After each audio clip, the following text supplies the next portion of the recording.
Family and fellow soldiers, I'm the Professor, and this is the Moment of Truth.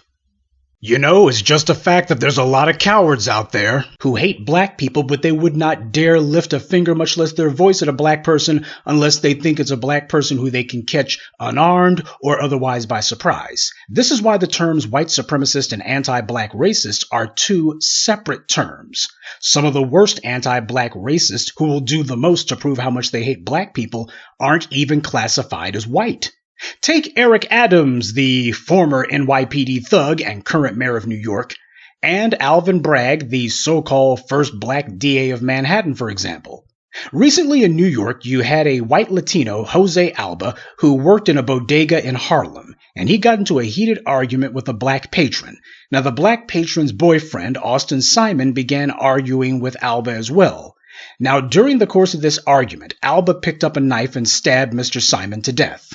Now, the rationale for this killing was that, well, he stepped behind the counter, so that means I can kill him now. That means the second he steps behind the counter, I can now kill him.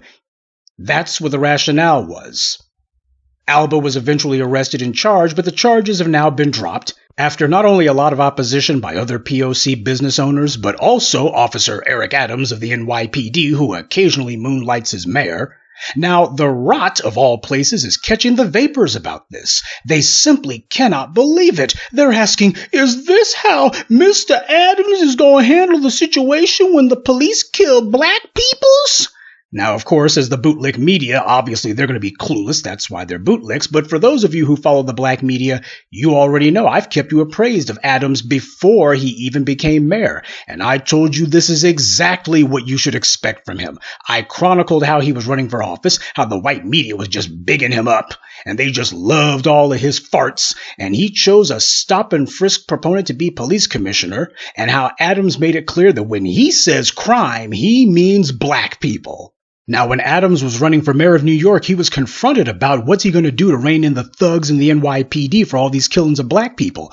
And Adams went on the record boldly, repeatedly saying, well, you can't say Black Lives Matter unless you gonna deal with black-on-black crime. How can you say Black Lives Matter unless you deal with black-on-black crime? What about black-on-black crime? Yeah, it was pretty obvious what constituency he was trying to appeal to, and it wasn't a black one. Eric Adams' constituency, the people who he's trying to appeal to, are the white donor class, the power brokers who he expects to fund his future political campaigns for higher office. That's who he wants to appeal to. And the same thing goes for Alvin Bragg. He's playing the exact same game. And part of their constituency is also the white media, who has boldly made it clear they cheer and celebrate this particular killing. CBS's website has a heading on their video saying, "Many come to defense of bodega worker accused."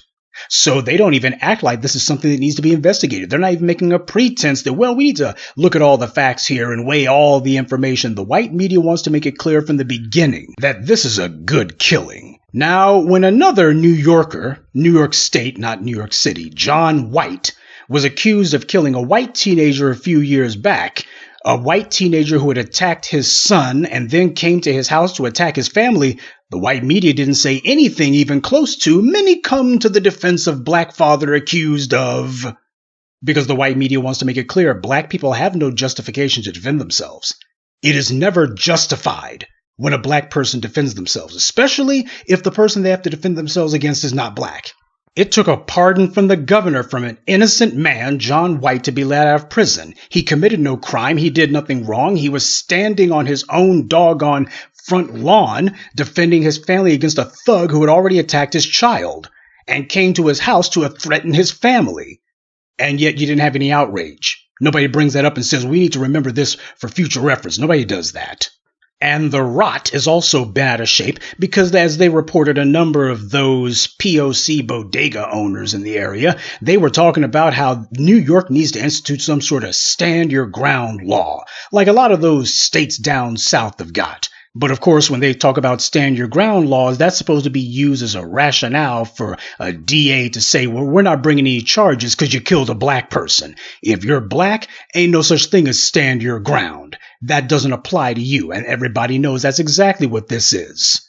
Now, Officer Eric Adams of the NYPD, who also moonlights as mayor, he held a press conference in front of the very bodega where Mr. Simon was killed. And rather than lament the completely unnecessary and ruthless loss of life, rather than call for calm in the community, rather than say, you know what, we all need to be better towards each other, at the very least to say, we want to make sure that all life is respected. Instead, he did the opposite. He put on a show for the racist political donors who he's hoping to get money from when he inevitably runs for governor or whatever Senate office he hopes to try to get. He did exactly the opposite. He made it clear this is going to be a total condemnation of the deceased, a dead man who's not even here to defend himself. What did Adams say? What did Officer Adams say? He said, this is the same message that I've been stating over and over again, that hard-working New Yorkers and Americans, to be honest with you, should not be attacked in their place of work. This is a line that must be drawn when you are a primary aggressor, and that is what I saw on the video. And he also went on to say that he was on the side of innocent New Yorkers who want to ride the subway and go to work without fear of attack. This is what this guy did. You got the man's body lying in a grave, and he doesn't say a word of condolence for the family. He could care less about that. Instead, he wants to make a point that we need to get tough on black folks. You need to take any opportunity you can to kill some black. We gotta send a message. This is supposed to be your black mayor. And as for Alvin Bragg, you can be disgusted with him dropping the charges, but you can't be surprised. A few months ago, I told you about how he made an under-the-table deal with a hate criminal, Miya Ponsetto, a career criminal who attacked a black teenager, falsely accusing this child of stealing her cell phone, which of course he didn't. And the heifer, of course, didn't apologize afterwards or even admit that she was wrong. Bragg could have easily put her in prison. It was a slam dunk that she would go to jail. And she would have if Alvin Bragg had not gone out of his way to defy the law and to set up a convoluted, unethical, if not illegal maneuver where he allowed her to plead to a small charge that he called a hate crime, which was simply on paper to give him the ability to say, she pled to a hate crime. But that was part of the deal, though, that in 2 years she would be allowed to have the hate crime removed because he would let her re-plea to an even lighter charge, which essentially got rid of the hate crime charge. And best of all, she did no jail time whatsoever. She would not see a day in jail. So your first black DA of Manhattan in his inaugural year, he decides that what he's going to do is he's going to give a hate criminal, a notorious hate criminal, a non-hate crime charge. There's only a hate crime charge on paper. That's what he's calling it, but nobody else does. And then he lets everybody know, well, in 2 years, I'm going to let her plead this down anyway. She can come back and re-plead it anyway. And it's going to be wiped off her record as if it never happened. Oh, and she's not going to do any prison time, so we're not even going to punish her for it. Even though this bastard knows she has a criminal record literally from coast to coast. From California to New York, she's been committing crimes. But this is who he bends over backwards to make a deal for her. And Eric Adams of the NYPD, who is so concerned about New Yorkers being attacked and who wants to draw a line. Did he hold a press conference in front of the store where Miya Ponsetto attacked that child?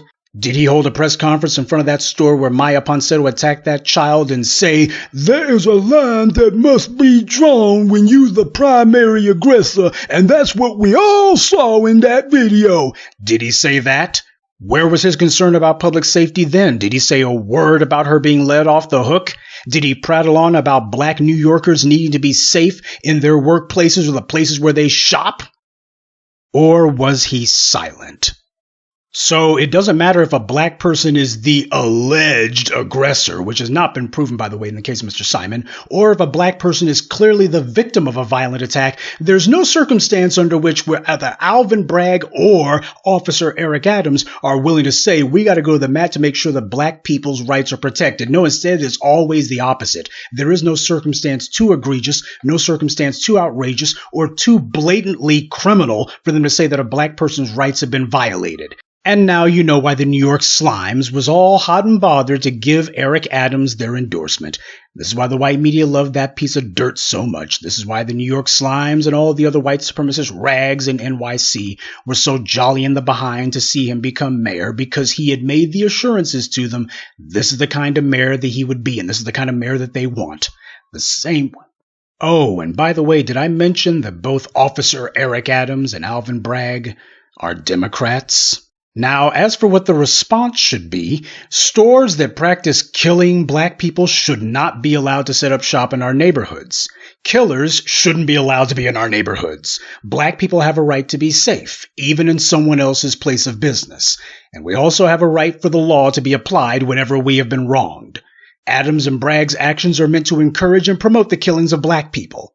Anti-black racism is a form of terrorism, and like forms of terrorism, you're not necessarily able to stop any and every person who is hell-bound and determined to carry out an anti-black race attack, but you can have the means of protecting yourself from those attacks. You have a right to do so. What we are seeing is an organized across-the-board effort in New York City, as in other places, to make an egregious and grotesque show out of their contempt for black life. What is called for is an even more aggressive and organized effort to protect and ensure black life. Good day, and be one. I'd like to take a moment to mention some of our contributors. Jacques Hargett, Sabrina, Miss Debbie, Dee Dee Phillips, and Shannon Moore. Salute to them and thank you to everyone for listening, liking, and sharing this message. Black empowerment only exists because of you.